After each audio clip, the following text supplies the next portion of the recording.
What's up, Labia Lounges? I got Hannah here with me. We're going to have a little, debrief, reflection time on our experience doing the Labia Lounge live together for the first time ever.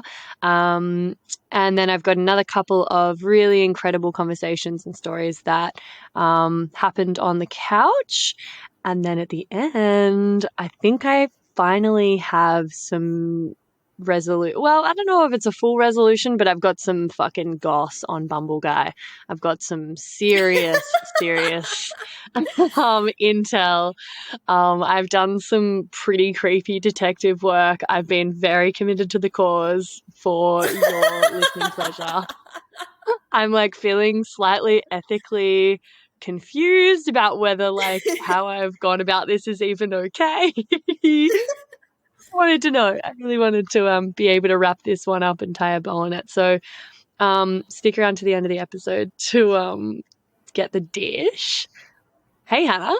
Hey. So what do you reckon? What are your thoughts? I feel like we smashed it. That was a really enjoyable experience. Totally. Yeah, I totally agree. I think one thing for me that like stood out from all the stories that we collected is I feel like for some people the things that they shared, it was like, oh wow, I'm like talking about this, I'm sharing this. And then some people, some of the people who you could tell were like living on another planet a little bit, for them it was like child's play. So I feel like there's a real range of like how groundbreaking it was for people to share and like how intense the things that people shared were. Like there was a real range of people that we talked to, I think, in terms of like, Totally. Yeah. Totally. And I guess like, the people that come and sit on a big pussy couch are probably like halfway there, they obviously have to be open enough and comfortable enough to chat with me. Some of them didn't want me to record, so that was totally fine, and I still had some off the grid conversations. Is that what I want to say? Off the grid? Off the record? Off the record. Off the record. Yeah, that. But it was super cool. And I was like astounded. I was just really impressed by like the caliber of, what people had to offer. Sometimes I'd throw some curly questions out there or like, just kind of think I was going to get a basic answer. And then everyone just seemed to have fucking gold for me. Yeah. Like I was just like, whoa, I would have you guys on regularly as co-hosts of this podcast. Like multiple people. I was like, who the fuck are you? Can we be friends? Yeah, totally. I guess I was surprised by that, but I think it also makes sense because I think like as a society, we are moving towards, like being more open about talking about these things and being more educated about these things. And I thought it was really cool that everyone's kind of like heads were in the same place. And the other thing I thought was really cool is that everyone thought the podcast was awesome because obviously it is. And obviously you are awesome. And I feel like it was cool because even though you had these people with all of these like, like perspectives and like really empowering kind of like ideas and takes on things, you're the person that's bringing it all together. So clap for you for getting it done. I think it was an awesome first round and I can't wait to do more of it because like it seemed like the response from people was generally like really good. I think like people had really cool stuff to talk about and they were excited to have a platform to talk about it on, which I think is the important part. Because even though I think perspectives are changing about this, realistically, like where can you talk about this to your friends? Maybe like there's nowhere really else that people can bring these stories that really like bring us together, really like with these moments in relationships and in sex and just like your relationship with yourself as well that kind of happen to all of us, but like we don't really talk about. So we love it. That's what the Labia Lounge is for. Word.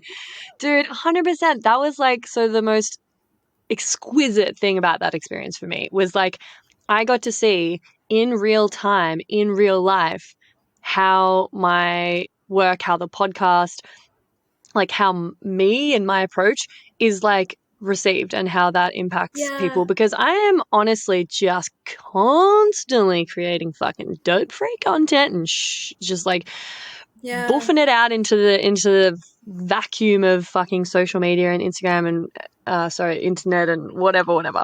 And I don't like often get much back. Like I'm just like little old Yeah. me in this little, like in my bedroom, just like making stuff, doing stuff, thinking stuff, talking about stuff, and then putting it out there and not really getting a whole lot back Yeah. in regards to like feedback or like energy exchange or people pay me Yeah. fucking money even though this is my livelihood and my business, and I get really fucking disheartened. And Yeah. sometimes I'm like, I don't know, like, should I give up? I just don't know if this is like, at what point, I've been doing the business for like 7 or 8 years now. I've been doing the podcast for 2 years now. I'm really not getting super far in terms of like it becoming financially viable as a career choice, but I love it and it's rewarding. But I'm just like, whoa, I don't know if I have the spoons to keep going, like if it's Yeah. just always feeling so thankless. And so it was Totally. incredible for me to just Totally. like be there with real people, having these amazing conversations, getting this great like reciprocal energy dynamic. Yeah. Like I was getting back heaps of love, heaps of like contribution. It was really fucking cool.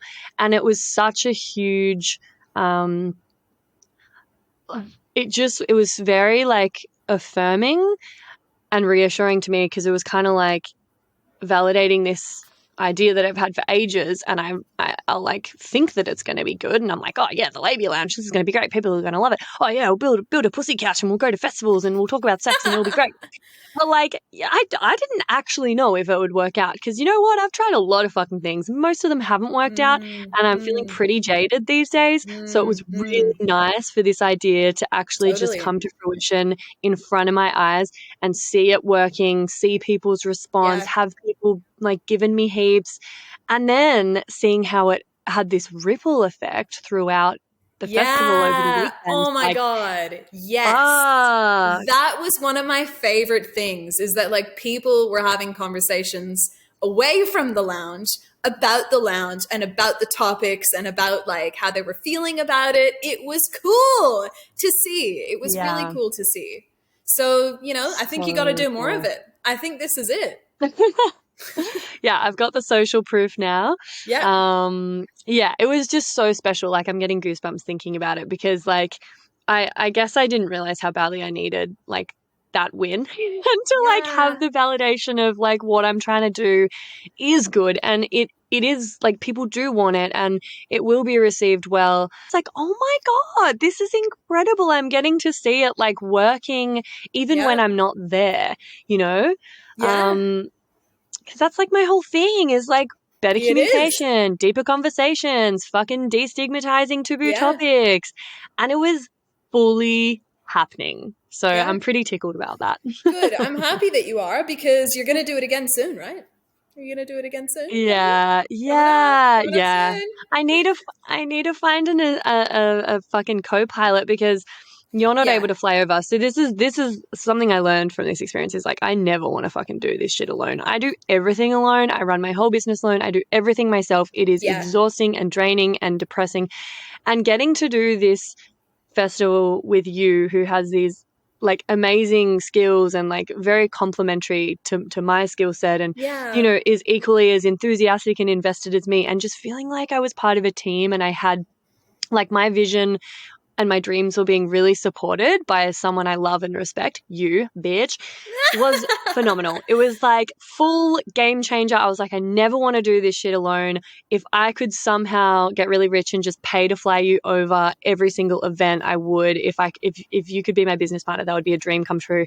But in the meantime, until I can convince you of that and make enough money to hire you properly, I need to find a Melbourne-based assistant that can come to festivals and events with me, because I can't fucking do that shit alone. Like, I don't have the social Yeah. battery to like stand at the front and spruik it and explain it and then also do the hosting. Like, I just can't. You don't have the time. So You can't do it. if I find an assistant, I'm going to be doing an event at a thing called the Summer of Love for Culture Jam. That's like a one-day festival. And that's on the 7th of Jan, so that's soon. So yeah, Woohoo! if you would like to be my little spruiker, if you've got that amazing extroverted sort of chatty energy that Hannah has and I do not, please inquire within. Yeah, this Um, is not a joke. yeah. Inquire within. I actually need someone. Yeah, so anyway, loved it. love you. Thought that was just like so fun and such a successful first run of it. Hopefully way more to come. I'd really like more kind of feedback from listeners about how they found the format of like the live episodes as opposed to my regular kind of episodes. Like, how much of that do you want? Because like, I don't know, if I start doing more events, I'll have lots of fucking audio, obviously. So yeah, I'm just going to figure out how much of that to kind of publish as episodes, and obviously still want to get like experts on and talk about specific topics. Yeah. But yeah, if any of you have any thoughts or feedback, very open to that. Yeah, do you have anything to add before we launch into the final guests that I had at Comfort Creek? No, I thought it was great, and I can't wait to see more of this because I think it's cool, and I think it was really worthwhile. Dope. All right. Enjoy these ones. These are chunky conversations, by the way. I loved these, and they're pretty long, so I saved them until last. But yeah, they're really, really epic conversations with a couple of men who came and sat on the lounge with me. And yeah, I was really, really chuffed that they trusted me to talk about some pretty vulnerable stuff. So enjoy, guys. This program is brought to you by Pussy Magnets. Put a midge on your friends with a Pussy Magnet. Welcome, welcome, my lovely lumps. Or should I say lovely labs? I'm so thrilled to have you here in the Labia Lounge to yarn about all things sexuality, womanhood, holistic health, and everything in between. Your legs. Can never help myself. Anyway, we're going to have vag loads of real chats with real people about real shit. So buckle up. You're about to receive the sex ed that you never had, and have a bloody good laugh while you're at it. Before we get stuck in, I'd like to respectfully acknowledge the traditional custodians of the land on which I'm recording this, the Menang people. It's an absolute privilege to be living and creating dope podcast content on Noongar country, and I pay respect to their elders past, present, and emerging. Now, if you're all ready, let's flap and do this. Oh God, is there such thing as too many vagina jokes in the one intro? Whatever, I'm leaving it in. It's my podcast. Don't panic, you're not broken. Your sex education was a piece of shit. Get your flaps out and pull up a couch. It's the Labia Lounge. Mate, there's been so much value in this conversation already, and I completely forgot about the recorder, so don't worry about that. But I work in media, so I'm like, of course I want to give you some of this value. Okay, cool. I'm going to ask about that later. What have you got, though?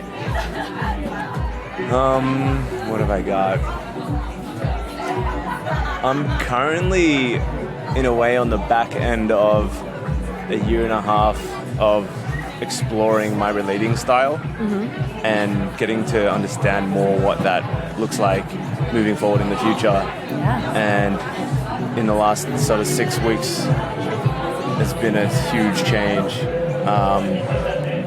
from kind of multiple lovers, open relating, being quite free, lovey, energy kind of leaking around because it's just like everything's an option. Spiritual fuckboy. Yeah, no, you said it. Yeah, I love talking about spiritual fuckboys on this podcast. And I think where I looked at it and justified that it wasn't spiritual fuckboying was because I was being authentic and I was like transparent in my communication, and I was so clear, and I wasn't like pretending to be anything or I was just being me, you know? Yeah, totally. And it's like, okay, that feels like I'm just being with different lovers and we're having fun. And actually, I feel like I do want to not record this. Yeah, that's okay. Also, I was a spiritual fuck girl. I completely get it. And I was super clear, communicated up front. They knew what it was. Doesn't really matter. Like, you can still accidentally hurt people, and there's a point where you need to like look out for their boundaries when they don't have their own back. Yes. And like when sex, especially for female-bodied people, sex gets involved, all that brain chemistry, like sure, they're going to be like, yeah, I'm okay with poly or open or friends with benefits or whatever the fuck this is, and they want intimacy and they want sex and they want connection, so they do it, but it's like making them fucking addicted to your dick, and then someone's gonna get hurt. Like, and I kind of felt like eventually I was just feeling like too shady about how I was. That's where I got to. Yeah. Sorry though, do you want me to stop Oh, you recording? can keep going. Okay. I think it was kind of like, I don't know what came up for me there. I pictured so many people on the other end listening to it and judging me, which is like, Don't worry, I think it would be helpful if you'd heard the podcast and you knew what the vibe was, because I feel like you'd be like, I'm fine. Yeah, you're fine. okay. So let me reassure you, like, these are the exact kinds of conversations. That's kind of what I thought having. too. Yeah. So anyway, 6 weeks ago, I had like just one after the other conversation with people where like an ex-lover called me out, who I'd like tried to be like so fucking like, my intentions were really pure to not hurt and to not cause any harm and to be truthful and all this stuff. And just because having multiple lovers, you can't cater to everyone's needs, and when you're catering to one person's needs, the other ones get deprioritized, and then that causes harm. Even though I really don't want to do that, like you can only have your hands on the wheel, one wheel at a time. It's so much to juggle. Like one monogamous relationship is hard enough, honestly. Like I used to love having a bit of a roster of babes. Yeah. And it's like unsustainable. It is. And I also had to like kind of give up on that last, like, you know, did the whole red sex at dawn, mating in captivity, blah, blah, blah, blah, blah. I was like, oh, monogamy is like unnatural, blah, blah, blah. I hate it. I was really smug about being like poly. Yeah. And look at me now. I have changed my fucking tune. I just like, me too. Yeah. It's like, so you're in the that's why I say process this experiment. And now on the other side of that, so like it all came to this crescendo, and I ended all my loverships except for one who I'd been with for 4.5 months. It was like, is this the one? Is this the thing that we're gonna be together? And then we tried that for about a month, and it wasn't right. So now I'm like the most single I've been in like over a year, like a year and a half, with no ties or anything. Yeah, which no. feels No great. prospects. No prospects. Yeah. I mean, there's always prospects. But like, nothing on the hook. You're not reeling anything in right now. Nothing You're not, like, on the hook. Yeah, that's an interesting space when you've been like kind of poly for a long time, because you never have to be alone. You never have to be truly single ever. And it was an addiction for me as well. It was like constantly seeking validation and meaning, and like it's like you needed to detox that and be fucking properly single for a while and be like, oh, this is what it feels like to just be with myself and not have any external validation or touch or any it's hard. But you also think, like, that's true, but also like, why do we have to do that to ourselves? Yeah. Do we? Like, why? No, that's what this is like. It's a core need, touch and connection, and it's really tricky. Yeah, it's like doing it in a healthy way. And I think I get distracted by, and we all do, distracted by like shiny, beautiful things. And it's like, I know this isn't the person that I want to like partner with and have babies with, but I'll have fun for a little bit. I mean, it's better than nothing in the meantime.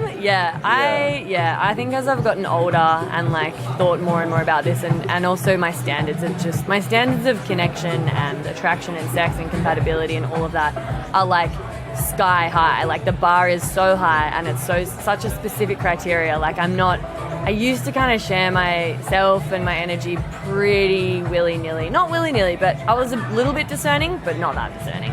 I would rather not have to sleep alone and just kind of have a cuddle buddy or like, you know, whatever that I wasn't that into than just being alone. Whereas now I would way rather just be alone unless it's like a high quality companion that I really... My rule that I ended up making myself years ago was like, okay, do I want to wake up tomorrow morning next to this person?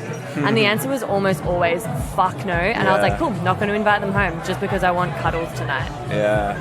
So, yeah, I feel you. It's just like, it's valuable to... I mean, I think like I have quite cuddly, affectionate, tactile friendships. I have like platonic baths with lots of my friends. We just hang out and catch up in the bath. There's a lot of like massage swapping. There's a lot of like touch and cuddles. So luckily I get a bit of that from my friendship. So when I'm single, I don't feel completely starved, because touch is my love language as well, and it just soothes my nervous system to have that. And the oxytocin that comes from just like cuddles and massage and like yeah, I mean, Anyway, I just took over that conversation. Did you have any more thoughts on that? So you've decided. What made you just decide, like, I'm going to be monogamous? Like, everyone just started calling you out? I decided being monogamous, but... and also another element that's really tough right now is that, like, having touch and connection and intimacy at a time when, like, my friends just passed away. There's, like, other things, like, going on in my life, and that feels really soothing. And that's almost, like, even more of a challenge. It's like, okay, I'm going through all this shit now. Can I still... like honor myself in not like chasing a connection just because I want the intimacy and I actually don't want to be with that person. So it's an extra challenge even now. Gosh. Yeah, and I think the thing that kind of like initially triggered it was a few conversations like with an ex-lover who kind of called me out because she was getting hurt and the way that I had been kind of showing up in relating. Which was because I didn't, I guess, if you don't prioritize one and there's multiple, then none of them are prioritized, and then it's going to cause harm. Yeah. So I was called out on that, and it was a few people in a row that I had these conversations with, and I'm like, okay, something's got to significantly shift because it was experimental. I was like, I can't have this free love and flowy and like, just be with multiple people and like, almost not see sex as the powerful thing that it is. Like it almost, like it shouldn't necessarily be on a pedestal, but it also, you know, for lack of a better word, it is sacred in a way. Yeah. Dude, totally. Yeah. I don't think I'm not like capable of having casual sex or one night stands. I'm not really like interested in any kind of sex that isn't like love making. You know, and for that I need safety, I need connection, I need compatibility. Yeah. And like, it's like harder to come by that in the dating scene. I think it requires like a bit of like established rapport. So it takes time to build that safety and rapport. I don't know, like I can't imagine just meeting someone and having sex with them straight away anymore, whereas like I used to do that.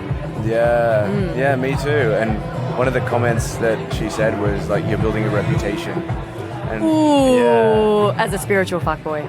Well, she didn't say that, but you that's said it. That's kind of implied, I suppose, And like, I know I'm biased, but like, I feel like the way I was doing it was with like the highest, almost, not the highest, I would probably get called out on that, but like a high level of integrity. I mean, you know, like I wasn't lying, I wasn't being a dickhead.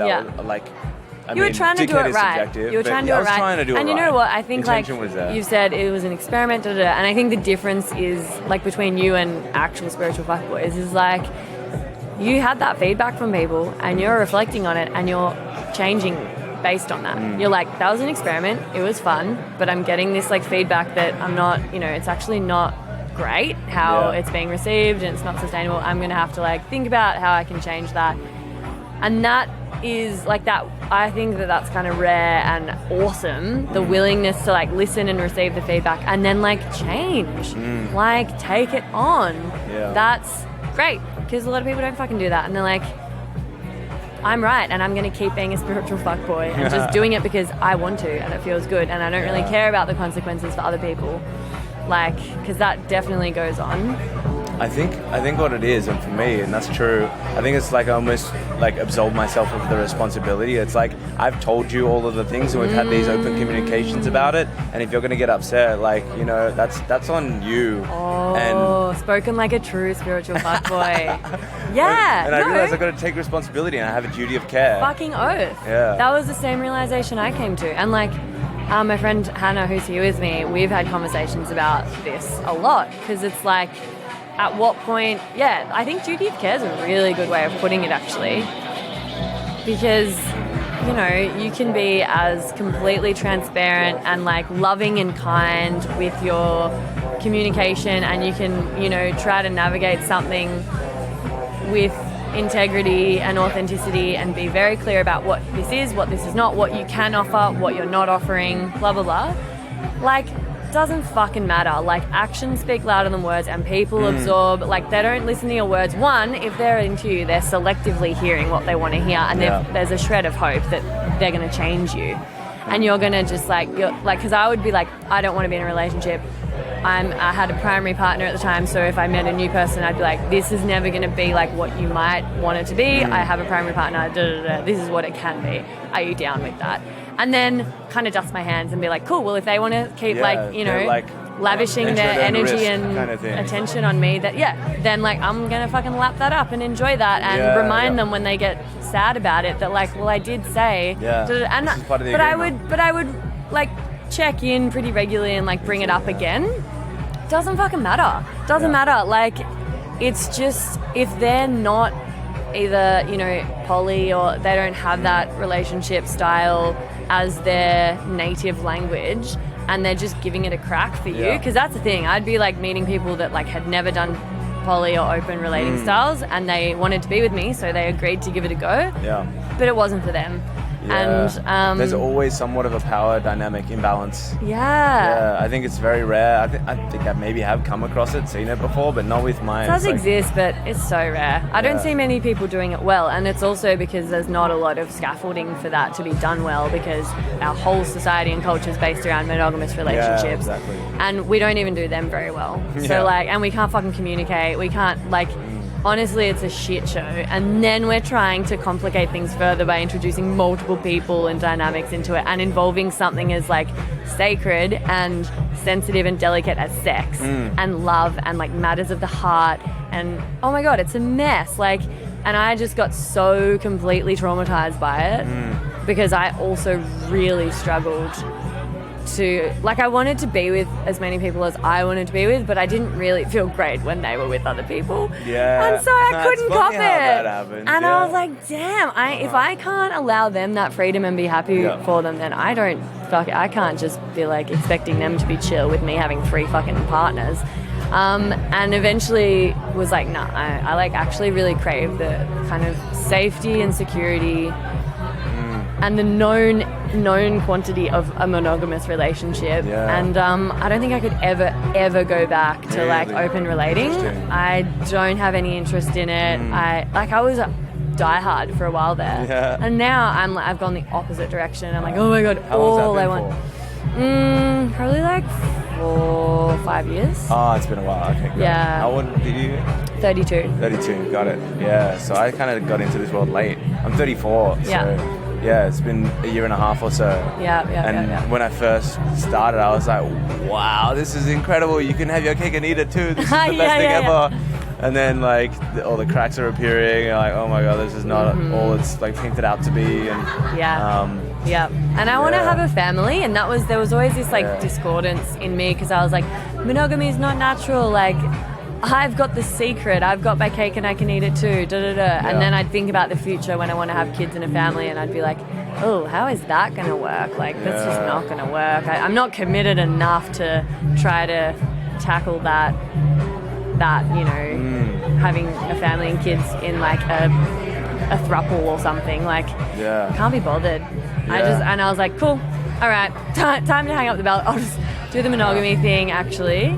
And like, it's way more my pace nowadays. I also think, and that's obviously that's your experience and what you've decided upon, but like I feel like for me, and it's still so fresh, like it's only been the last 6 weeks, I feel like that sounds right for me, but also like if I'm in a committed relationship for a few years or something, and then all of a sudden we both feel like we want to explore. Totally. I feel like that could potentially, I couldn't imagine having like a polygamous or like, not polygamous, sorry, polyamorous. As in like having like other partners on the same playing field, but potentially like a lover or something, but like very different to how it was before. And I don't know if that's true or not, but I think one of the reasons why I was like, I don't want this recorded, is because I'm still working out what my stance is, like how I feel, and that stance can change many times and will change, you know? Like you said, where you were at a few years ago, you were like staunch polyamorous, and now you're like, nah, would never go back.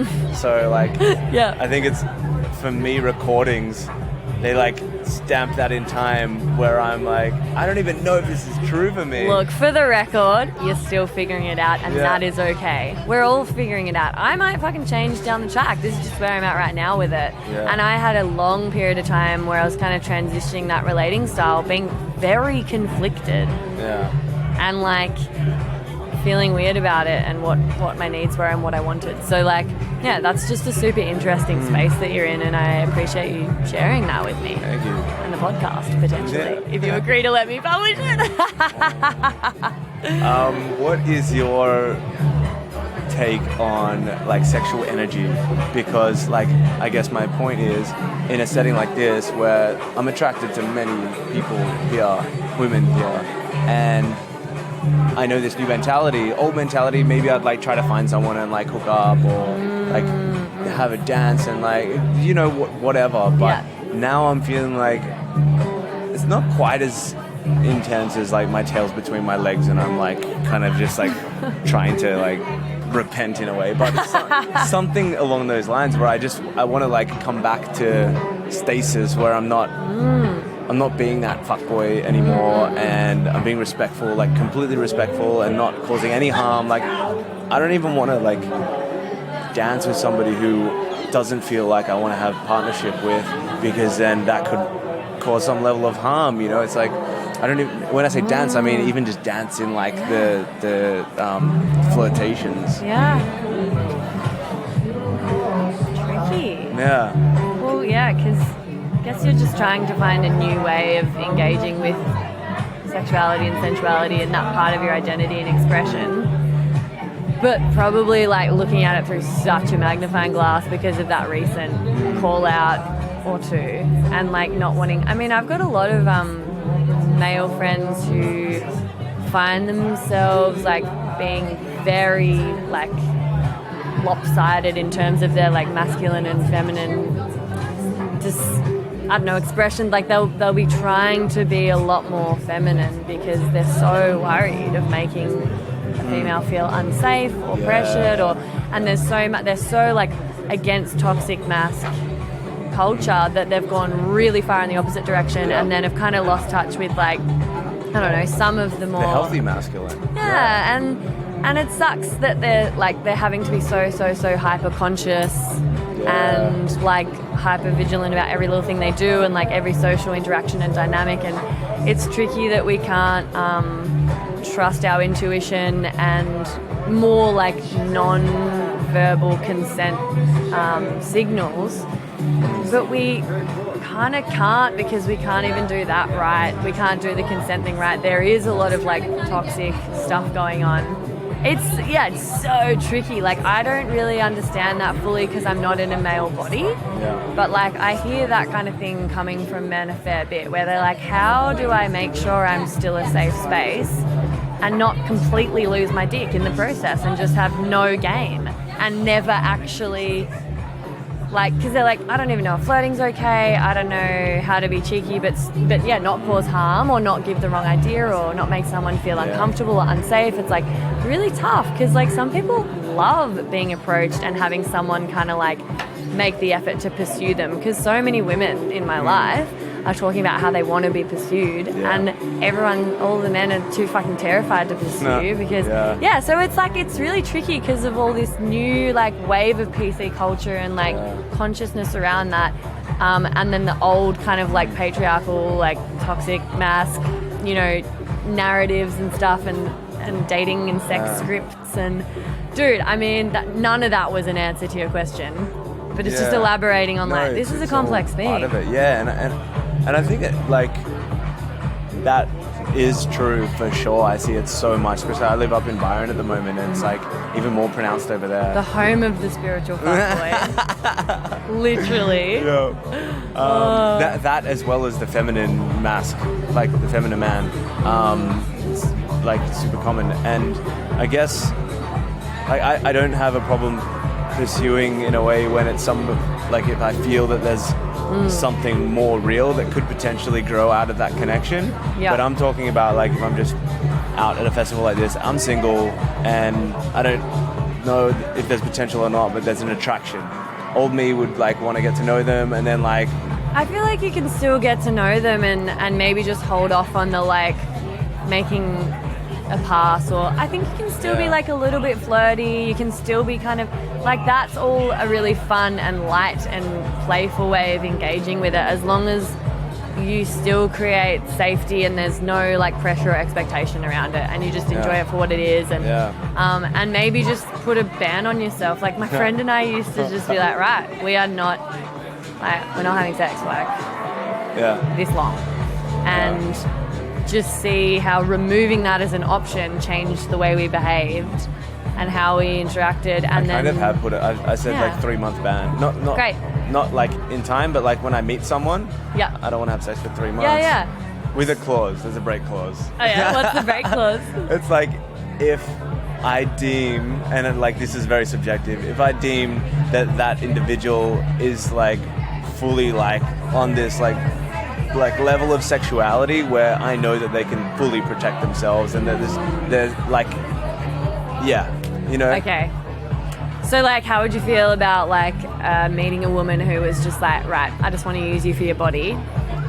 Yeah, then that probably doesn't feel good either. I don't know. I put the clause in there just in case. I might not use it, but it's just there in case, because I can't commit to the full thing. That's fine. That's fine. You're doing well. But I'm wanting, at this point, I'm like desiring partnership. Yeah. And that 3-month thing is because like whoever I would be choosing to engage with in the future, I see that as like a really long-term thing, and that 3 month is going to be insignificant in the like larger 100%. scale. And there's just like so much to be gained from waiting and taking your time, and like not much to be gained from like rushing, honestly, and a lot to be lost, because like I think like waiting builds the suspense. It's like delayed gratification. You're building rapport, safety, love, connection, intimacy in all these other ways. You can be intimate and find connection and explore sensuality in so many ways before you even take your fucking clothes off.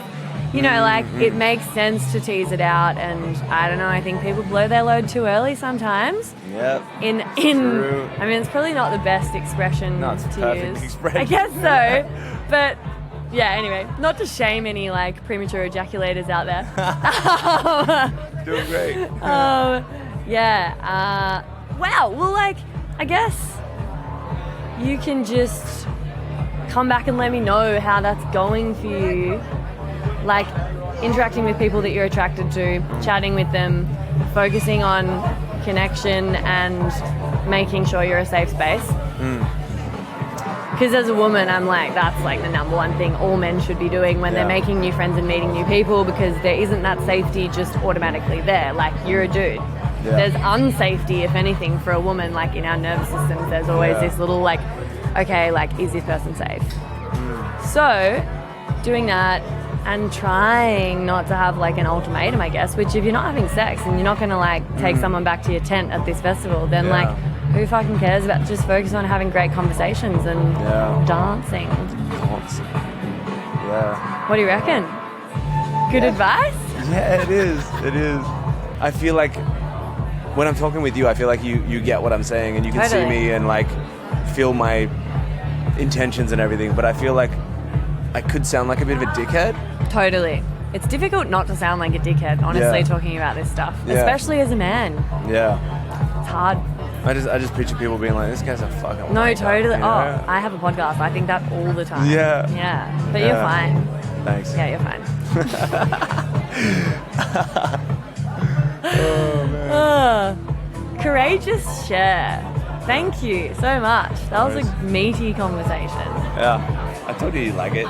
Hey, Babe Towns. So sorry to interrupt, but I simply had to pop my head into the lounge here and mention another virtual lounge that you've got to get around. It's the Labia Lounge Facebook group that I've created for listeners of the potty to mingle in. And there you'll find extra bits and bobs like freebies or discounts for offerings from guests who've been interviewed on the podcast, inspiring and thought-provoking conversations, and support from a community of labial legends. So head over to the links in the show notes and I'll hopefully see you in there. And now, back to the episode. Okay, I just found I found a question card for you. Perfect. What is your biggest turn on? What really gets you engorged? And engorged means like really into it. Like, Hard. like Engorged means hard. all the blood vessels in your erectile tissue are full of blood and you're like swollen. It's a pretty it's a pretty weird way to put it on the card, I must say. No, but I like it. It's on brand for me. It's even funnier that English isn't your first language and I had to explain that to you. Because it's like, man, when I chose to use the word engorged, it was meant to be a bit of a Engorged. chuckle. But I feel like it's a fast way of making your guest feel uncomfortable. Well, I guess just when a girl really wants you, like when you're having foreplay and there's like this moment that the girl itself is like, she's going down and she really wants your engorged dick. Yeah. And the foreplay, like that you really feel from your partner, like that she gets so aroused herself, you know? Yeah. I think that is the most sexiest thing alive. Well, while you're getting pleasure, you can just feel that your sex partner at that moment is getting hard or wet at the moment while she's giving you oral sex. I think that is one of the most sexiest things alive. Good answer. Really. Yeah, totally. Totally. Just gonna wipe all my chip salt on my please. jeans You can and pick rub another it on card. my. I've been this like, has have you been been? dirty I've already, been. so. This hand's crossing over to like hold the microphone in front of The you. Smurf. This hand is The like picking troll. up sweet potato chips and feeding my face while I'm listening to you. Love it. It's pretty professional. What beliefs, stories, habits, or conditioning do you have that you want to make sure you don't pass on to your kids? Like any kind of like narratives or beliefs around sexuality. Well, I or... think also like porn in general, you know, it's like I'm from digital revolution. Like it's so easy to, for example, I really like, there's no sleep at night for me without an orgasm. That's been like since I'm 13 years old. It's like in me that I just play with myself before bed. That's like sleep ritual. Mm-hmm. And do you use porn to do that? Well, I really started to be conscious like last year or so that I found it harder without porn. That was like, whoa, wait, hold up, what's going on? I'm getting another addiction here. Like this is not okay, you know? Yes. So I thought it was very important to also do it without porn. And yeah, A-okay. And I'm a horny guy, that works.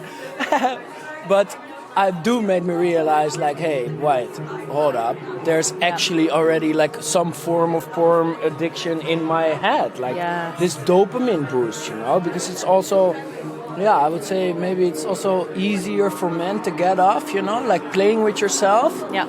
And I know with friends and if you talk about it, like, it can be a real addiction. Like in this, it's too temptous, you know? Like, how do you say this properly? It's like too temptatious. Mm-hmm. Like you have literally everything online, whatever your desire is, and you can have it in seconds like that. That's the human brain is not...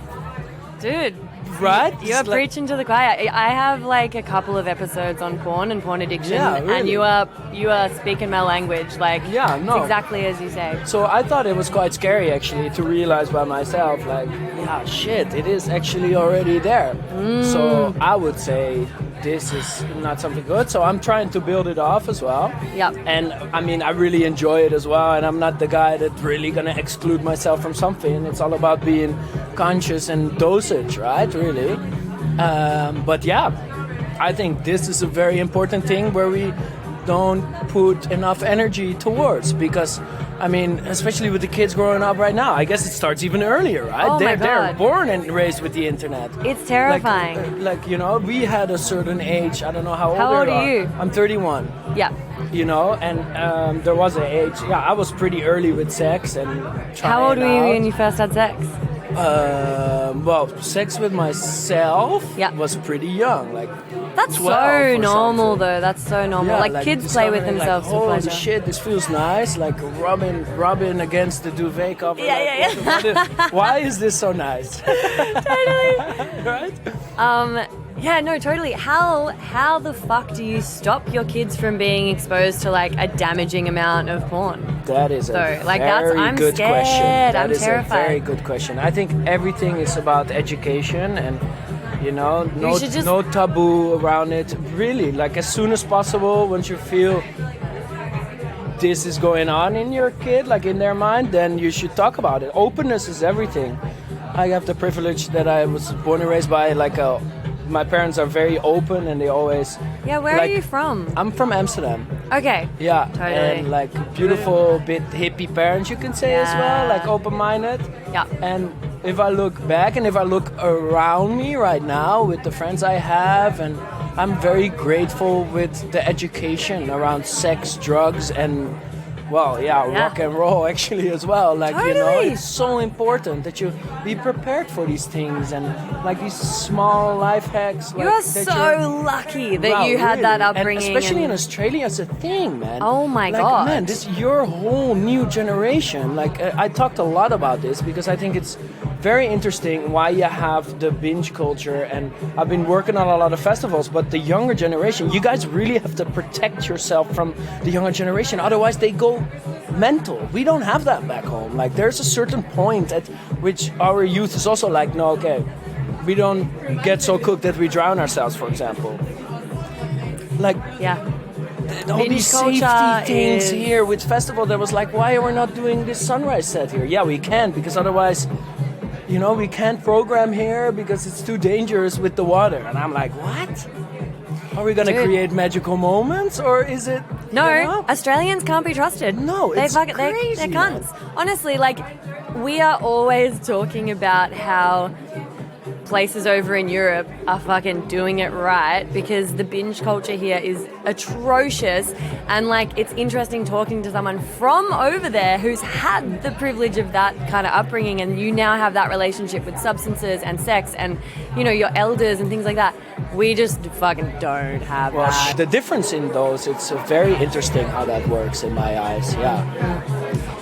Dude, great conversation. I think we covered heaps of ground. Awesome. Oh no, I'm getting aioli on my sleeve. No? I'm good. Right, okay. Nice. I forgot about my sweet potato chippies. Sick. Do you want to answer another question or tell me a story? Okay. Hit me. What does romance mean to you? Can you be romantic with platonic friends as well? And platonic means... like non-sexual friend, like friendshipy kind of vibes, friend zone vibes. Yeah, well, I got friend zoned a lot of times in my life. Holy shit. I was always the sweet You do guy. romantic stuff for your friends?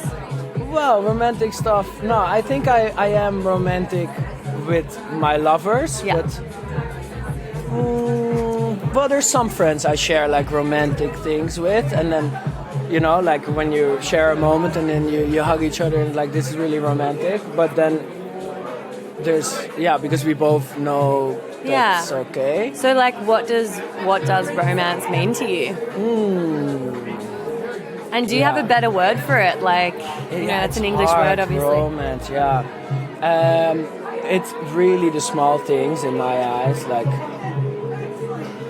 I think, when it comes to romance in a relationship, it's really the small things that you care for each other, that you finish each other's sentences not literally, but in a way that you really feel on to each other, like the small gestures that you're like, Jesus, this person knows me so well. These are the things that melt my heart, that I'm like, okay, you're my partner. This is evidence of that, you knowing me so well, because there would be no other person, or good friends, but the way, like the small gestures that you're like, oh, this is why I love you.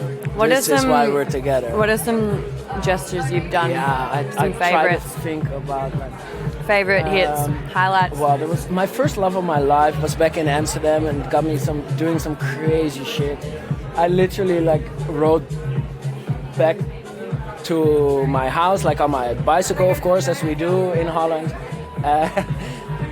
And I was like, just fuck it. I'm gonna decorate her whole bike, because I knew she had to work like the next morning. So I decorated her whole bike, because I do events, and I did this wedding where I had numerous of props and fake flowers and everything. So I took all that home. I upcycled it basically, because otherwise it was going in the waste. We love. Yeah, and then in the middle of the night, I was like, I think it was actually raining. Like, I had this realization, like, are you seriously doing this now in the rain? Like, half drunk with music on, decorating her bike. Awesome. And then, yeah, the voice memo I got the next morning was like, yeah, priceless, of course. Loved it? Yeah, of Okay, course. good, She was good, like good. almost in tears. She was like, holy shit. Because I knew, well, we do have a connection with our bicycles back home. It's a precious thing, you know? Yeah. You've been using it for years and it can be a thing. And I knew she decorated her bike, but her decoration got stolen or, you know, it was not doofed enough, not jujut enough, as you guys would say here. And then I make sure it was again, and she's a peacock, she's a beautiful human being, so it suits her as well. And then she had her bike again, and she's been riding that for the coming next year, even after our relationship closed down. How do you say this? Like after we broke up. Yeah.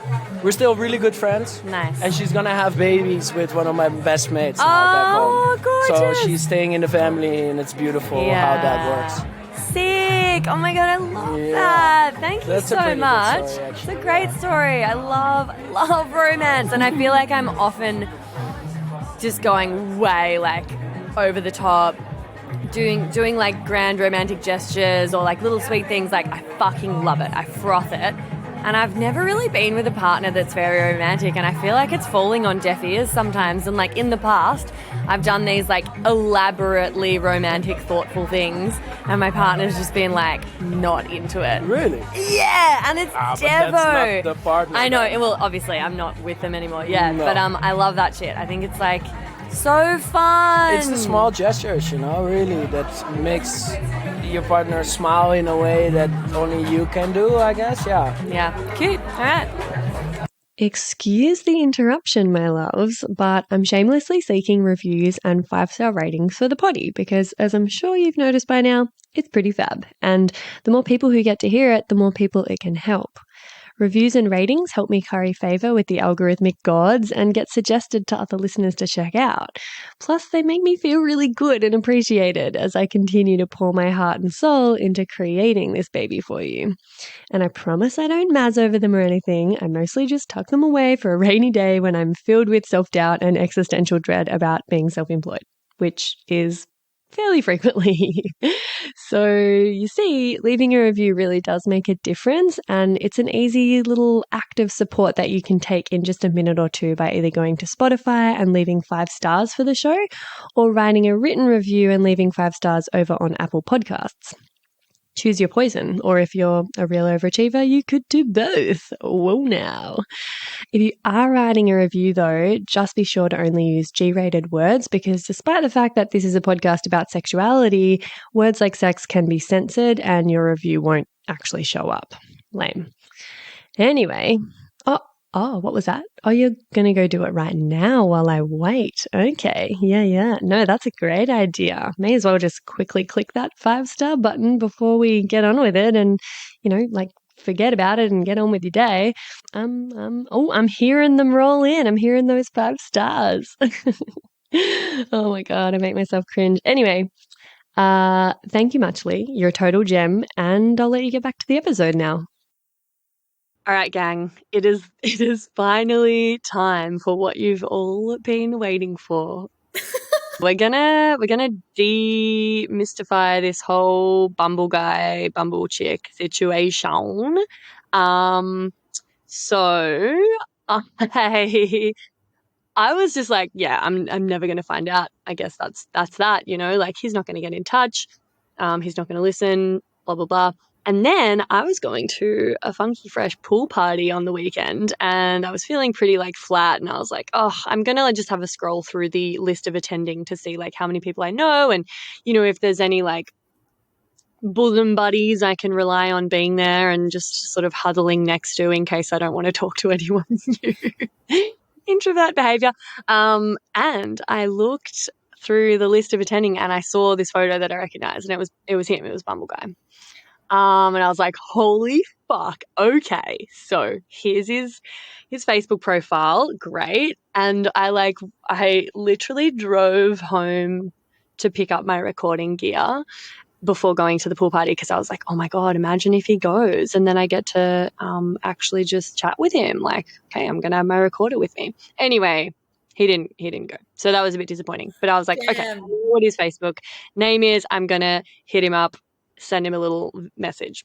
So I sent him this voicey. Okay, and also I'm feeling a bit weird about the aggressiveness with which I pursued the truth.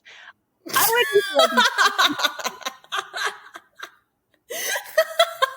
No, own it, dude. Own it. oh, dude, I don't know. I was like starting to feel bad by the end, and I was telling my housemate, and she was like, I could tell she was just like, oh, she was cringing. She was like, nah, this is mean. I'm like, I don't know, like. Yeah, okay, maybe I'll change my mind once I hear the story. Okay, yeah. I mean, we're not naming names. Honestly, it's not going to affect him whatsoever, except that he'll probably listen to this, and I'm going to feel a bit bad about that if he is just a genuine guy who, and there might just be like a perfectly human explanation, which I've got my theories, and we'll talk about that. But I think what I'll do is I'll just lay out the conversation. This goes deep. Dude, it's gone deep. I wish it wasn't so deep. I was just like so ready for a simple answer and be like, oh, totally, that makes sense. Awesome. Thanks for like just fucking clarifying that for me. Nope.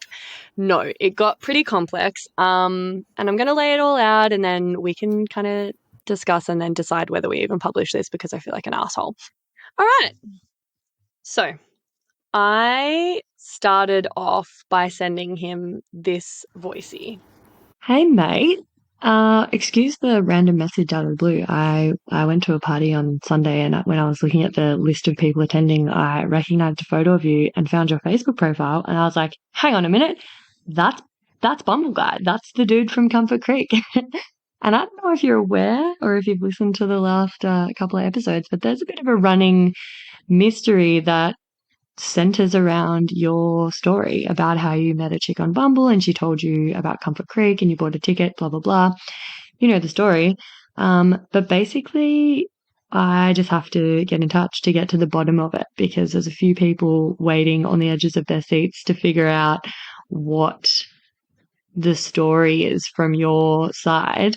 Because halfway through the festival, it kind of occurred to me that maybe there was a possibility that I was the chick from Bumble because I've got a profile for the Labia Lounge. I don't use it much and obviously it's been ages. So I kind of it didn't like dawn on me immediately. But then I was like becoming increasingly convinced that I must have been Bumble Girl and that maybe you thought I was fucking with you by like pretending that I didn't know and it wasn't me or something like that. And that's why you didn't say anything. And then I'm like, but maybe he didn't know either. Or maybe he suspected but didn't want to say anything. And then I didn't say anything. So anyway, it's a whole fucking thing. We're just like endlessly curious about this. I'm pretty sure you must have known. I mean, my whole freaking profile on Bumble is all about the Labia Lounge. And, you know, I was at Comfort Creek doing a live Labia Lounge installation. So surely you knew, right? So I'm just wondering, like, why didn't you say anything? Like, at what point did you know it was me? Did you just think I was, like, messing with you?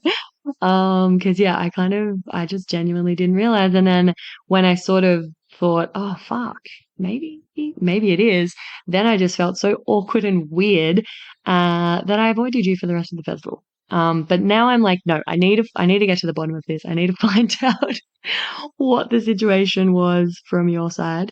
So yeah, we would just love to know if you could please enlighten us as to what was going on for you in that whole situation. Am I the chick from Bumble? And yeah, all of this will be recorded for podcast purposes, and your reply signifies consent. Thank you very much. Wow. Wow, wow, wow, wow, wow. I actually love that as a just like extremely direct and out of nowhere message. I love that. So Yeah, not the first one I sent that day. Okay, so then Then he was just like, mystery and suspense and some fucking faff and, and I was just like, so come on, what do you got? And he was like, oh, I'll tell you my side of the story next time I bump into the Labia Lounge at a festival. And I was like, fuck no, dude, you are not getting off this lightly. And I sent this, which is where maybe it gets a little bit aggressive. I don't know. Let me know. No, dude, you'd better tell me what the situation is. Because, like, with the facts that I have now, if you don't tell us your side of the story, you're just going to look like a fucking psychopath that followed me to a festival and deleted me off Bumble and didn't tell me that you knew it was me while you were, like, chatting to us. So, here are my questions to you, and I would love a vulnerable, honest answer because at the end of the day, I'm a human, you're a human. I just want to get to the bottom of it. The listeners just want to know, did you know I was the chick from Bumble when you approached me? Why didn't you tell me it was me when you saw my profile again on Bumble at the festival? And you definitely must have known it was me by that point. Also, did you think I was just messing with you? Because I would have felt like shit. And I'm sorry if that's the case. I definitely wasn't. Or were you messing with me because you knew it was me and you knew that I hadn't figured it out? Anyway, those are my questions. Would love to just like get the lowdown. But like I said, if you're not forthcoming with that information, then Hannah and I are just going to have to discuss it on the podcast tomorrow, and it's not looking good for you. Jeez. I love how you're kind of all about like creating a safe space for people to share vulnerable things. And this is the opposite where you're like, be vulnerable with me. Tell me your stories and all of your secrets. All right. Right. And so this is what I mean. It's like I sometimes can be like very tactless because I'm too blunt, and this is, it's a strength and it's a weakness, and is kind of why I'm feeling a bit guilty. Because like I thought I was trying to create a safe space, but then as soon as he wasn't playing ball, I was like, fuck off, dude. Don't be difficult about this. Like, come on, and then I got a little bit like, I don't know. I feel like I was still being very human, but like, I don't know. I don't think it's aggressive, but it's very intense. Very intense. Yeah. That's fair. That's fair. And then he was like, I'm lovely. We have mutual friends. You can't make me go on your podcast, and threatened to call me names. No, say what you will. I'm still here. I don't really know what that means. And I was like, oh, no. Like, I'm not asking you to go on the podcast. You can literally just reply to this in text form. I would just really love to know. Like, literally just want to know the questions, like, out of sheer curiosity, and because it's such a strange situation and I'm really confused and want to get to the bottom of it. And, now it's become part of this narrative on the podcast. Sorry. But I think he's like feeling backed into a corner at this point, obviously. Yeah, I mean, obviously, yeah. I mean, I still think if it was me and I received that, I'd be like, yeah, okay, here's the situation. I think I lose touch with like how other people might feel if they're not as like confident as I am, I suppose, or as like as open. Like some people are just open. Yeah. Some people just, yeah. Yeah, totally. Yeah, this is why I'm feeling a little bit guilty. Anyway, he was like, it wasn't you. 4 minutes after you left to start your Labia Lounge recordings, we were chatting at breakfast, and the Bumble girl came over and told me off for not bringing my own mug for coffee. I was using a recyclable cup that the cafe sells with their coffee. I recognized her, however, because I was being told off, failed to mention and thank her for the heads up to the festival. So there you go, better than a soap opera. And I was like, ooh, actually, I just don't think I believe you. I'm so sorry, but I saw your profile. That sounds believable to me. Well, because I'd seen his profile on Bumble like a few days ago. Yeah. And I fully recognized the profile. It jogged my memory. I was like, yeah, nah. I fully remember the opening line that he used about like, wanting to find his other half and have kids and stuff. And I remember being like, whoa, you're not mucking around. And, then he was like, yeah, well, it served to like get your attention and stuff. And I'm like, dude, unless he has somehow used that exact that exact thing has gone down with another person at the festival. I just don't know. Like, I'm pretty sure it's me, and he's backtracking because, yeah, I mean, for a number of reasons, I'm sure. Anyway, and he was like, okay, like, yes, we have matched on Bumble, but you're not Bumble Girl. And I was like, I literally remember the whole conversation now, dude. Like, I remember, telling someone about Comfort Creek, blah, blah, blah. And I was like, seriously, please just level with me. Like, also, if you knew we matched on Bumble, did you just not tell me because, like, you felt awkward and because I obviously didn't remember? Like, so now I'm just, like, asking all these questions because I'm like, what the hell? Yeah, and he was just like, telling someone that you matched on Bumble isn't cool. And I was like, really? Why not? Like, why? So we've obviously just got like different views on like what's kind of normal and acceptable. And obviously this is like pushing him further away from just like coming clean with me. And he was like, this would make a good podcast. I was like, fucking oath it will. Like, so it already is making a good podcast. And I was just like, yeah, like, I'm still not buying this. I'm sorry. Like, it would just be so much better if you would just explain to me. Like, I get if, obviously that would feel awkward, and I don't want you to feel like I was like messing with you, blah, blah, blah. And I was like, but at this point, like, and he's like, I'm not lying. And I'm like, unless you can produce the actual Bumble Girl, I'm just going to have to say that it was definitely me, and I have no idea why you won't just tell me. So this is what I mean. Pretty aggressively, like, pursuing the line of interrogation. Yeah. I'm curious to see what happens next because honestly, I'm not sold that it was you. And at this point in your messages, I feel like you're coming across as like, it has to be me, right? I must be Bumble Girl. I'm the person. I am the main person in this story. You're just, honestly, it sounds like you're inserting yourself into this story. So I would be curious to know if you found any further evidence because based on what you've said, I'm not convinced I'm on the side of this guy so far. Really? Yeah. Which would be so funny because remember how we were saying like at the end of the first episode, like, oh my God, and imagine if I'd just totally inserted myself into this whole thing and it's not me, you know, like yeah.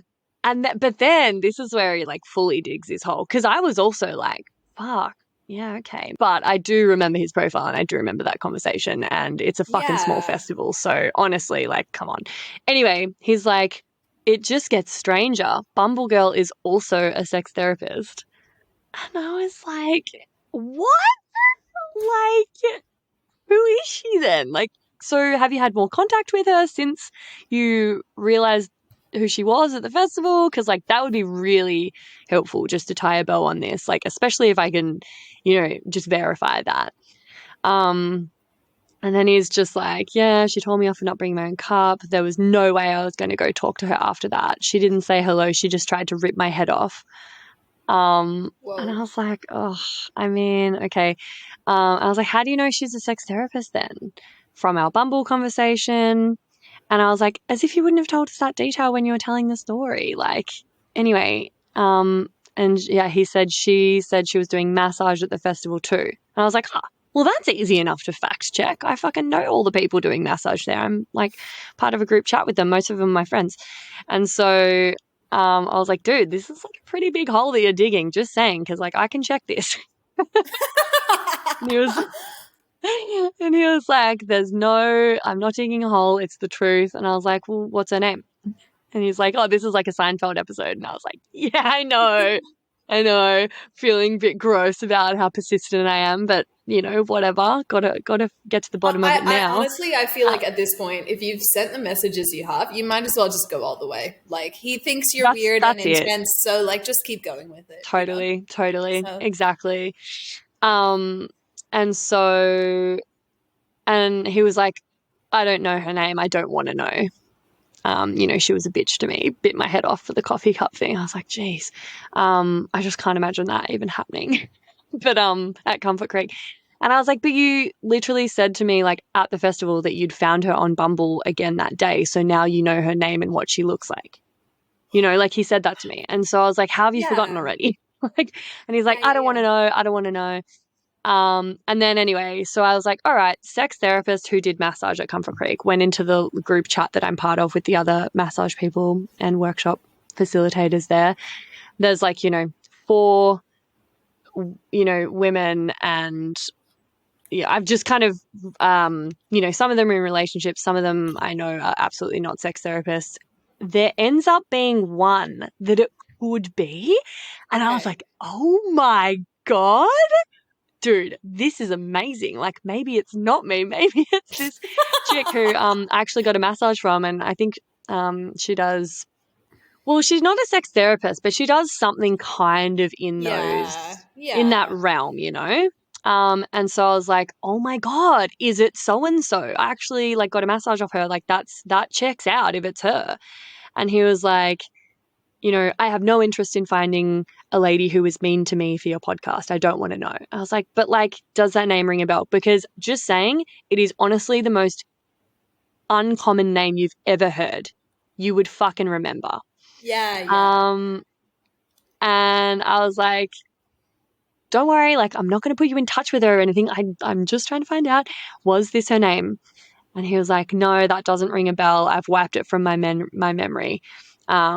Anyway, it's been entertaining. Looking forward to hearing whatever story you spin from this. I'm going. All the best with it. I was like, okay, like, thanks, Soz. And don't worry, like, I haven't named any names and it's all very anonymous on the potty. And he was like, I'm not worried. I'm not in the wrong. So anyway, I got in touch with the woman who I thought it could be. Whoa, okay. I sent a really unsolicited and bizarre voicey to her as well. And I know her a little bit, so it was okay. And she was like, well, that was random. It's not me. It's definitely not her. You know what? I think 2 possibilities. I'm not sold that it's you, personally. I'm not. Hey, me again. If you'd like to support the potty and you've already given it 5 stars on whatever platform you're listening on, I want to mention that you can buy some really dope merch from the website and get yourself a Labia Lounge tote, tee, togs. Yep, you heard that right. I even have Labia Lounge bathers. Or a cute fanny pack if that'd blow your hair back. So if fashion isn't your passion, though, you can donate to my Buy Me a Coffee donation page, which is actually called Buy Me a Soy Chai Latte, because I'll be the first to admit I'm a bit of a Melbourne cafe tosser like that. And yes, that is my coffee order. You can do a once-off donation or an ongoing membership and sponsor me for as little as 3 fat ones a month. And I also have a Sunroom profile over on the Sunroom app, as I've mentioned. And I also offer one-on-one coaching and online courses that'll help you level up your sex life and relationship with yourself and others in a really big way. So every bit helps, because it ain't cheap to put out a sweet podcast into the world every week out of my own pocket. So I will be undyingly grateful if you support me and my biz financially in any of these ways. And if you like, I'll even give you a mental BJ with my mind from the lounge itself. Saucy. And I'll pop the links in the show notes. Thank you. Later. I think it could be. I think there are some elements of his story that make me think that it was. Like, one thing, for example, is generally when people lie, or often when people lie, they will add in more details. Heaps of detail. Yeah, Heaps of detail. And the fact that he said, like, one detail that stands out from what you said to me is that he said 4 minutes after you got up to record the Labia Lounge. So it's like, what, did you have like a stopwatch and we got up and you just started your stopwatch and you know it was 4 minutes later? Like 4 minutes is weird. People say like 5 minutes, people say 10 minutes. 4 minutes, who uses that? Like, unless you are autistic and you have a clock in your brain. Sometimes I use specific minutes when I'm like really sure what time it is. But like really, that's a weird thing to say. That's something you would totally notice as well. That's hilarious. Yeah, and there was way more detail. I just didn't read it out because none of it was relevant and I couldn't be fucked. Yeah, and I mean... But I noticed that too. Maybe the dude's brain just latches onto details and he just shared a bunch of information. Or maybe it was a very elaborate backstory to cover that it was you. However, I am wondering if she might just be some kind of weird tripper at the festival who, because there were people who brought massage tables who were just kind of out in the bushes fucking massaging people. And I am certain that in a group of alternative people like that, there would be a lot of people who would call themselves a sex therapist who are not. You know, like, I don't think it's that uncommon for people to be like, yeah, like, I'm like a, you know, all the weird language people use around this. Who knows? I feel like it doesn't necessarily have to be one of the official massage people. I think if it's not the person that you found, and, you know, maybe it is. That's the other thing. Is like, at the end there, it really sounded like he was really getting put off, and he like didn't want to tell you the end of the story, regardless if it was you or if it wasn't you. He didn't want to tell you. So I feel like maybe it is you, or maybe it's someone else, and he was just feeling like he couldn't stand the heat of the line of questioning. Yeah, I don't have a soft enough touch. I think that's where I went wrong. I was just like so impatient and annoyed. And I think because like, yeah, I also went into that just being like, I fucking know it's me. So dude, why are you lying? You know, like I'm like almost 100, I'd say 99.9, because like there's heaps of stuff that really like lined up after I started like actually thinking about it. And even just the way like he kind of came up and approached us at the you know, when you walk up to someone and you've forgotten their name but you know them, and you kind of say hey in this like expectant way that's like open so that they can be like, oh, hey, but so that it's not going to be like embarrassing if they don't recognize you. It was like straight up that's how he first came and sat down next to us. And then he kept coming and sitting next to me like at random times over that first day. And I just feel like there's so many things that I'm like, nah, it's totally me. But the thing is, it's like, so what I think is likely, which is so fair enough, is like it was really like awkward and uncomfortable, and he didn't quite know how to handle it when I didn't like recognize him, and it became this whole thing because we're recording it for the podcast, and like, you know, that's like a lot of pressure all of a sudden on this like kind of delicate situation where like, because when I didn't know that it was me, like I was kind of grilling him. I was being like, don't you think she's going to think you're a stalker? And like, why did you unmatch her? And like, remember how he got so defensive? I think it seemed like after that, why would he feel comfortable telling me that it was me? You know, like Totally. Like if it is you, you are never going to find out. You are never. Well, who knows? Maybe after not now. No, I don't. I think if it is you, you'll never find out. But I also think you'll probably never find out who it was, because it sounds like your approach or like the whole situation means he doesn't want to tell us. Because look, he's got like in this position right now with this episode that we've just recorded. He's got like the last little drop of power. Like he's not going to tell you the answer because he's still got a secret that we don't know. You know. I mean, I don't. I feel you. I know it's me, so like I don't care. Like I just think there's too many. It would have to be too much of a coincidence, and yeah, like I just You know how I don't know if you've experienced this, but like I've got this memory for like photos, and I hadn't been on Bumble since like 5 years ago or some shit, and like there'll be profiles that pop up that I'm like, oh my god, I remember this profile from 5 years ago, like I remember matching with this person or whatever, because I just remember like the specific like composition of the photos or whatever, and I also fucking remember being really like impressed with the bluntness and the confidence with which, you know, I was like, hey, what brings you here? And he's like, you know, just find my other half and start a family. And I was like, whoa, like, all right. And he was like, you know, and to get your attention. And I was like, that's fucking smart. That was a great opener. That was like, I'm down with that. I love it when people are blunt. I love, you know, so like, I remember that sticks in my mind. And when he told us that on the podcast, that was when it started dawning on me. And I was like, I need to get the fuck out of here. Yeah. And I mean, like maybe it is you, or maybe you just matched with him. It's like a bunch of young, cool people in Melbourne go to a festival, I don't think it's that crazy that you would match with multiple people at that festival, even if you like never talk to them again. But it could be you. I also remember being asked. Have I got any festivals on for the summer? And I said Comfort Creek. He was like, that looks really cool. And he just disappeared. So like unmatched me. He just disappeared off the app. So like, you know, I'm 99.9% sure. Honestly, don't really care at this point. I feel like it's almost just gone way too far now. And I feel guilty because if he hasn't told me the truth, it's because he feels really fucking embarrassed and awkward. And like, you know, I've backed him into this corner with my like not so tactful approach. Will be the first to admit that would be really intimidating and daunting. And also, like, if it were me, I'd probably want to dig my heels in and just be like, well, fuck you, bitch. I'm not telling you anyway. Like, I'm not going to give you what you want now because you're being, you know? So, like, I get that. And then the other side of me is like, the side that reads way like as part of my work and, you know, all the conversations I have with a lot of clients who have had super traumatic experiences and dated narcissists, and the part of me that has also had some really challenging times with narcissists in my life, that part of me is like, oh my God, what if it's like this kind of sociopathic, like narcissistic oh my God.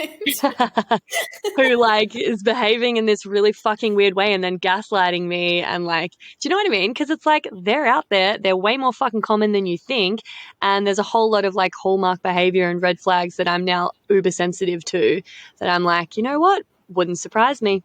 You know what? So, anyway. I think this is what I think. I don't think the dude is like some kind of crazy narcissist trying to gaslight you.